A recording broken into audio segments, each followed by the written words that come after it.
আসসালামু আলাইকুম রহমতুল্লাহি ওয়া বারাকাতু। সম্মানিত বন্ধুরা, সবাই কেমন আছেন? আশা করি ভালো আছেন। আজকের এই ভিডিওটা শুধু যারা যুবক ভাই বেকার আছেন, পড়ালেখা করে বা পড়ালেখার পাশাপাশি কি করতে পারেন বা কি পালন করতে পারেন, আমি এমন একটা খামার আপনি নিয়ে যাব, যা ছাগলের খামার।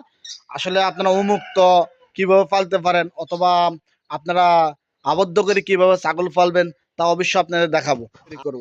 তো বন্ধুরা, আমি আজকে মূলত ছাগলের খামারে নিয়ে যাব আপনাদেরকে। আসলে ছাগলকে গাছের কাঁঠাল পাতা বা বিভিন্ন পাতা দিয়ে উন্মুক্তভাবে পালন যায়। এখানে ভুসি এমনকি খড় কোনো খরচ লাগবে না।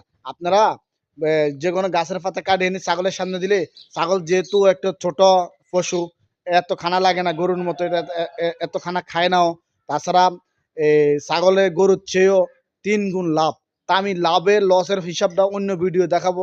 আজকে শুধু আপনাদেরকে উন্মুক্ত ছাগল কিভাবে পালবেন তা সেই ভিডিওটা আমি আপনাদের দেখাবো, এবং আপনার সম্পূর্ণ মনোযোগ দিয়ে দেখবেন, বুঝবেন। যদি না বোঝেন অবশ্যই কমেন্ট করে জানাবেন কোন বিষয় ছাগলে আপনাদেরকে জানাতে হবে। আসলে আমি তো বিভিন্ন ছাগল গরু নিয়ে অভিজ্ঞ, যেহেতু আমি বিদেশে ছাগল গরু মুরগি নিয়ে বিভিন্ন কাজ করি। তো এই ছাগলের পিপি রোগ, তারপরে পেট ফোলা, খুরা রোগ, তারপর ছাগলের ভিটামিন ক্যালসিয়ামের সমস্যা, তারপর বাচ্চাদেরকে কিভাবে ক্যালসিয়াম দিতে হবে। আমার মানে বয়স যেসব ছোট থেকে মানে বুঝার বয়স হয়েছে, ওই সময় থেকে আমি পশু পাখির দিকে আসক্ত। তা আমি কোন সময় কোন ওষুধ দিতে হবে আমি বিভিন্ন ডাক্তারের সাথে কথাবার্তা বলি। আমি অভিজ্ঞতা আলহামদুলিল্লাহ যতটুকু অর্জন করেছি এতটুকু আপনাদের শেয়ার করব। তো বক বক না করি, চলেন আমি আপনাদেরকে বকরি দেখাই। ওকে। আসসালামু আলাইকুম বন্ধুরা, দেখেন আমার আরবাবের অনেকগুলো ছাগল।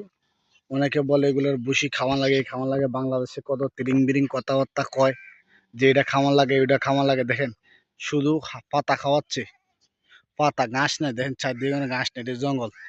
এই বেল এটা আমি এই গাছের পাতাগুলা খায়, একাশি গাছের পাতাগুলা খা ছাগল।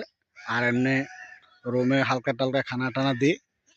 দেখেন মাশাল্লাহ কতটি ছাগল দেখছেন। আমি তো আবার ছাগল চড়াই না, এখন ছাড়ছে তো আর বাবা আইছে, এই যে ছাড় দিল, দরজার তো ছাড়ে দিল।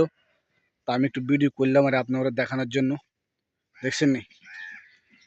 দেখেন যেখানে রাম ছাগল আছে, দেশি ছাগল আছে।